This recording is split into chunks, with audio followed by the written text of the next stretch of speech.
Hello, welcome back to the channel. This is episode 3 on footwork and movement.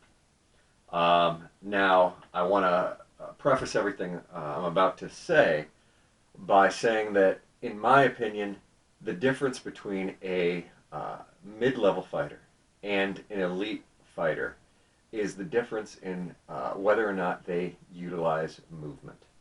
Uh, in my opinion, half or more of your defense should be based upon your movement, not simply upon your blade work or your use of secondaries.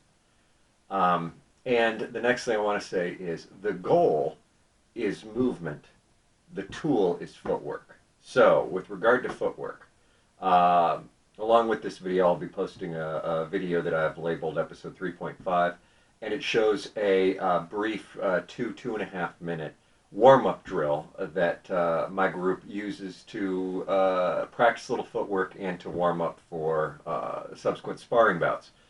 Obviously, it's not meant to be a drill on footwork. It's not meant to be a complete description of all forms of footwork, not by any stretch of the imaginations. And of course, you'll notice that the footwork is strictly linear because of the constraints we have due to space. But I encourage you not only to practice your footwork in a linear fashion, reminiscent of sport fencing, but also on the angle, on the 45-degree, etc.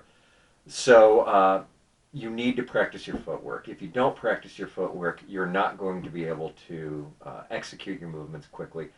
A key component of footwork, of course, is making sure that you keep your center of gravity in check, under control, so that you're not stumbling, fumbling, falling around. So footwork is the tool, movement is the goal. Movement is important both for your offense and your defense. If you can't move correctly, you can't get yourself into the position where you can strike your opponent. Likewise, as I said, I consider half of my defense, at least, to be based upon movement, moving out of my opponent's range. As the more astute of you might have already picked up on, this dovetails very nicely into my previous discussion of true and false time. True and false time is based upon movement and is described in terms of footwork. So I'm going to cut to a video of myself fighting my friend Edward, and you'll notice in this video I'm utilizing a lot of movement that includes both footwork as well as moving my upper body to work both the defense and the offense.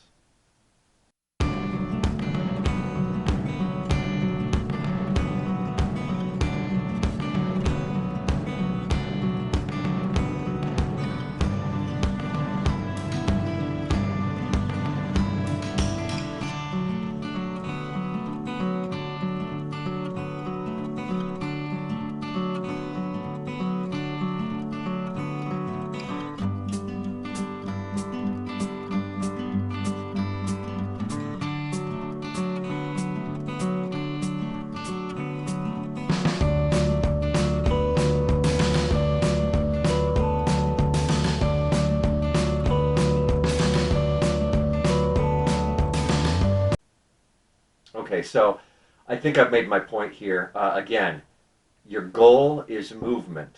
The tool is footwork. Practice, practice, practice your footwork. Make it strong.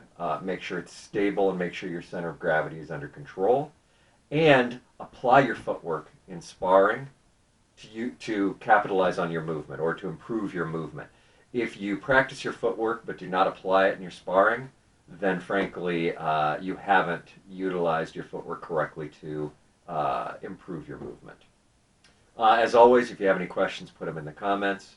I'll try to address them if I see them, but this should be fairly straightforward. This, of course, was talking about movement. Distance we'll be talking about in later videos. But for now, get out there and practice your footwork.